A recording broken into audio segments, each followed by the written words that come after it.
Sir, life ಬಗ್ಗೆ ಸಾಕಷ್ಟು ತಿಳ್ಕೊಂಡ್ವಿ ನಾವು. ಅವ್ರ ಲೈಫ್ ಸ್ಟೈಲ್ ವಿಚಾರಕ್ಕೆ ಬರೋದಾದರೆ ಯಾವ ರೀತಿಯಾದಂಥ ಊಟ ತಿಂಡಿಗಳನ್ನ ಮಾಡ್ಲಿಕ್ಕೆ ಇಷ್ಟಪಡ್ತಾರೆ? ನಿಮ್ಮ ಹತ್ರ ಯಾವ್ದಾದ್ರು ಪರ್ಟಿಕ್ಯುಲರ್ ಇಂಥದ್ದನ್ನೇ ಮಾಡಿಕೊಡು ಅಂತ ಮಾಡಿಸ್ಕೊಂಡು ತಿಂದಿದ್ದುಂಟಾ ಸರ್?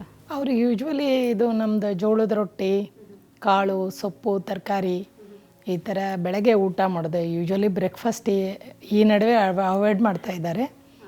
ಬಟ್ ಅವರಿಗೆ ಇದು ಈಗ ಜಸ್ಟ್ ನಾವು ಊಟ ಕೊಟ್ಟೇವಲ್ಲ, ಗೋಧಿ ಸಜ್ಜಿಗೆ ಅಂದರೆ ನಮ್ಮ ಕಡೆ ಸಜ್ಕ ಅಂತ ಕರಿತೀವಿ. ಅಂದರೆ ಸಕ್ಕರೆ ಯೂಸ್ ಮಾಡೋದಿಲ್ಲ, ಬೆಲ್ಲ ಯೂಸ್ ಮಾಡಿಬಿಟ್ಟು ಮಾಡ್ತೀವಿ. ಅವರಿಗೆ ಅದು ಭಾಳ ಲೈಕ್.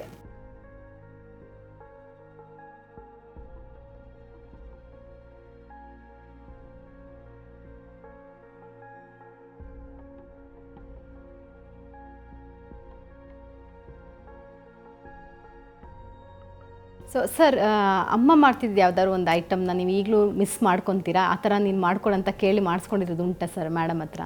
ಥರ ಏನಿಲ್ಲ. Usually prepares A good food.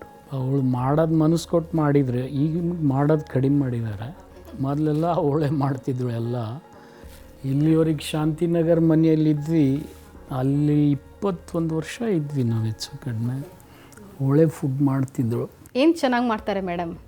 Prepares very good food. ನಿಮ್ಗೆ ಹೇಳ್ಬೇಕಾದ್ರೆ ಮಸಾಲ ರೈಸು, ಪುದೀನ ರೈಸು, ಚೆನ್ನಾಗಿರೋ ಚಪಾತಿ, ಪಲ್ಯ. ಇವಳಕ್ಕಿಂತಲೂ ಇವ್ರು ಅವ್ವ ಭಾಳ ಚೆನ್ನಾಗಿ ಮಾಡ್ತಾಳೆ. ಸೊ ಬಟ್ಟೆ ವಿಚಾರದಲ್ಲಿ ನೀವು ಎಷ್ಟು ಪರ್ಟಿಕ್ಯುಲರ್ ಇದ್ದೀರಾ ಸರ್? ಡ್ರೆಸ್ ನಾನು ಆ ಥರ ಈಗೇನು ಫ್ಯಾಡ್ ಇಲ್ಲ. ಒನ್ಸ್ ಅಪಾನ್ ಎ ಟೈಮ್ ಚಪ್ಪಲು, ಡ್ರೆಸ್ಸು ಭಾಳ ಫ್ಯಾಡ್ ಇತ್ತು. ಸೊ ಮೇಡಮ್, ಶಾಪಿಂಗ್ ಎಲ್ಲ ಯಾರು ಮಾಡ್ತಾರೆ, ಸರ್ ನೀವಾ? ಮೋಸ್ಟ್ಲಿ ನಾನೇ ಮಾಡೋದು ಶಾಪಿಂಗ್. ಸರ್ಗೂ ನೀವೇ ಶಾಪಿಂಗ್ ಮಾಡ್ತೀರಾ? ಸರಿಗೆ ಮಾಡೋದಿಲ್ಲ, ಅವರು ಇಂಡಿಪೆಂಡೆಂಟಾಗಿ. ನಾನು ಮಕ್ಕಳದು ನಂದನ್ನೆಲ್ಲ ನಾವು ಶಾಪಿಂಗ್.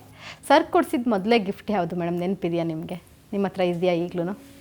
ಸರ್ ಸಾರೀಸ್ ತೊಗೊಂಡು ಬಂದಿದ್ದರು, ಅದು ಇನ್ನೂ ಇಟ್ಟಿದ್ದೀನಿ ನಾನು. ಸೊ ಎಷ್ಟು ಸ್ಯಾರಿ ಟ್ರಿಪ್ ಹೋಗಿದ್ರು, ಒಂದು 5 to 6 ಸ್ಯಾರೀಸ್ ತಂದಿದ್ರು, ತುಂಬ ಚೆನ್ನಾಗಿರೋದು. ಓಕೆ. ಸೊ ಸ್ಯಾರೀಸ್ ತೊಗೊಂಡು ಬಂದಿದ್ದಾರೆ. ನೀವು ಸರ್ ಇಬ್ಬರೇನೆ ಮದುವೆಗೋ ಅಥವಾ ಫಂಕ್ಷನ್ಗೋ ಹೊರಗಡೆ ಎಲ್ಲರೂ ಹೋದಾಗ ಸರ್ ನಿಮ್ಮ ಸೀರೆ ನೆರಿಗೆ ಎಲ್ಲ ಇಟ್ಕೊಟ್ಟಿದ್ದಾರಾ ನಿಮಗೆ? ಇಲ್ಲ, ಹೆಲ್ಪ್ ಮಾಡ್ತಾ ಇದ್ರು ಅವಾಗ. ಈಗಂತೂ ಜಾಸ್ತಿ ಅವರು ಬ್ಯುಸಿ ಇದ್ದಾರೆ, ನಾವು ಬ್ಯುಸಿ ಇದ್ದೀವಿ.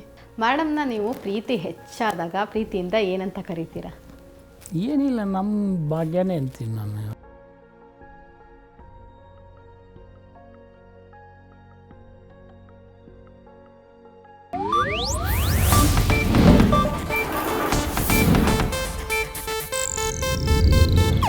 ಇದು ಏಷ್ಯಾನೆಟ್ ನ್ಯೂಸ್ ನೆಟ್ವರ್ಕ್ ಪ್ರಸ್ತುತಿ.